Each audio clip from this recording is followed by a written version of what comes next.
یعنی بدبخت 4 افراد بدبخت تھے، 4 افراد بدبخت ہیں، بدترین افراد 4 ہیں۔ وہ کون 4 افراد بدبخت ہیں؟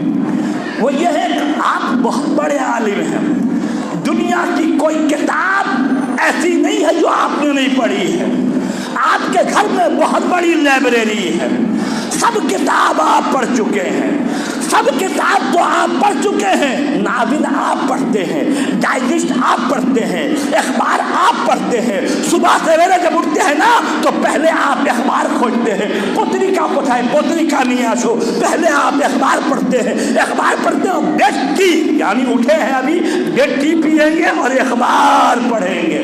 یہ ساری دنیا کے کتاب پڑھ ڈالے، ڈائجسٹ پڑھے، ناول پڑھے، اخبار پڑھے، سب پڑھے، قرآن نہ پڑھے، یہ بدبخت ترین شخص ہے۔ درود بھیجیے محمد اور آل محمد پر۔ قرآن نہ پڑھے، قرآن سے دور ہو، قرآن سے دور ہو، یہ بدبخت ترین شخص ہے۔ بابا قرآن کی ایک ایک آیت پڑھو، ایک سورہ پڑھو، اگر پڑھا الحمدللہ رب العالمین نورا علی نور۔ کل میں نے دالان کی مجلس میں بھی کہا ہے، اے ہمارے نوجوانوں جو تم یہ کہتے ہو اجل علی ظہورک، مولا کا نام آیا، امام زمانہ کے چاہنے والے، مولا ہمیں اپنے انصار میں شامل کیجیے، مولا ہمیں اپنے غلاموں میں شامل کیجیے۔ اور یہ امام زمانہ کی دعائیں، یہ امام زمانہ کے نام پر تعظیم سے اٹھنا، بے شک اٹھو، امام زمانہ کی تعظیم کرو۔ امام زمانہ ہمارا امام ہے، لیکن یاد رکھو اگر قرآن سے نزدیک رہو گے تو امام زمانہ سے نزدیک، اگر قرآن سے دور رہو گے تو امام زمانہ سے دور ہو۔ درود بھیجیے محمد اور آل محمد۔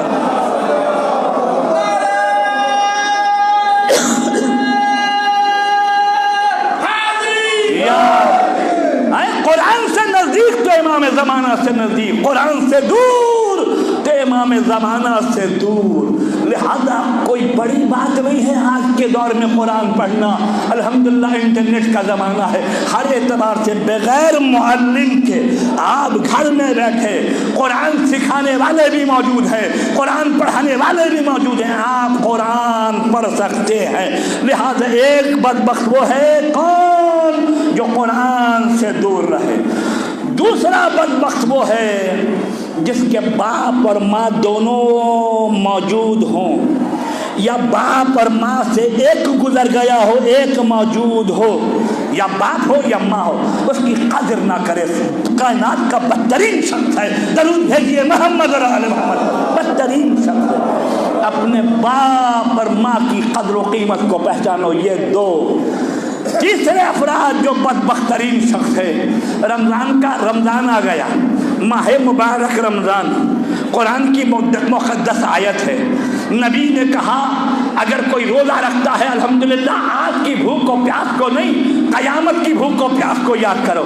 لیکن بے شمار افراد ہیں، معذرت کے ساتھ بے شمار افراد ہیں، رمضان آ گیا لیکن منہ چل رہا ہے، کھا رہے ہیں، اماں بھی محبت میں پکا رہی ہیں، بیوی بھی محبت میں پکا رہی ہے، کیا میرا شوہر روزہ نہیں رکھ سکتا؟ بابا ایسا نہ کرو، اگر بے روزہ دار کو کھانا پکا کر دیا تو تم بھی گناہگار ہو۔ درود بھیجیے محمد را، تم بھی گناہگار ہو، خدا تمہیں بھی پکڑے گا۔ اگر شوہر ظالم ہے، توجہ چاہ رہا ہوں، اگر شوہر ظالم ہے، بیوی کو یہ پتا ہے اگر نہ پکا کر دیا تو شوہر مار دھار کرے گا، شوہر گالی گلوچ کرے گا، تو حکم کیا ہے؟ اگر شوہر تمہارا ظالم تو کھانا پکا دو، برچ خانے میں رکھ دو، نکال کے مت دو، کہو کہ وہاں ہے آپ خود نکال کر کھا لیجئے۔